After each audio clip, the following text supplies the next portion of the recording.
Hello दोस्तों, एक बार फिर से स्वागत करते हैं हम हमारे यूट्यूब चैनल में आपका। और आज के इस वीडियो को हम रिव्यू करेंगे सैमसंग के आने वाले बिल्कुल ही नए 3 एलईडी यूएचडी टीवी। दोस्तों, सैमसंग ने यहाँ पर अपने टेक्नोलॉजी की एक्टिव एलईडी को लॉन्च किया है और बताइए ये जा रहा है कि सैमसंग ने कुछ अलग किया है। सैमसंग ने 3 नए मॉडल को लॉन्च किया है जिसमें आपको क्रमशः 110 इंच का और 130 इंच के और 120 इंच की और इसके साथ 160 इंच की आपको अल्ट्रा एचडी टीवी देने को मिलेगी। सैमसंग इंडिया के वाइस प्रेसिडेंट पुनीत सेठी का ये कहना है कि हम अपने कस्टमर को अच्छी से अच्छी क्वालिटी में चीज़ों को देना चाहते हैं और हमारा कई बार ये प्रयास और इसके साथ ही ये शिकायत आती है कि टीवी में अच्छी पिक्चर की क्वालिटी नहीं मिल पाती है। इसीलिए सैमसंग ने अब एक्टिव एलईडी का कॉन्सेप्ट भारत में लेके आया है और इतनी बड़ी टीवी को भारत में लॉन्च किया है।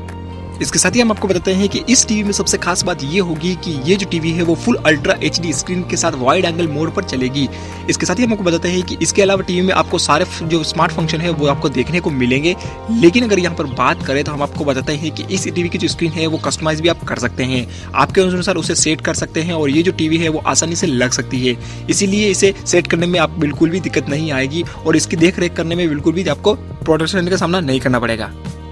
फाइनली अगर बात करें यहाँ पर इसकी कीमत की तो हम आपको बताते हैं कि ये दोस्तों ये कीमत हम बता रहे हैं वो ऑफिशियली नहीं हो सकती है, लेकिन अनुमान ये लगाया जा रहा है कि इस टीवी की जो कीमत होगी वो तकरीबन 1 करोड़ रुपए से लेकर 3.5 करोड़ रुपए के बीच में हो सकती है। अब फाइनली अगर यहाँ पर बात करें तो हम आपको बताते हैं कि इतने महंगे टीवी को लेने से पहले एक बार सोचना पड़ेगा कि इसके अंदर फंक्शन में आपको क्या मिलेगा नया और क्या आपको आज के आने वाले फ्यूचर में आपको मिल सकता है नया।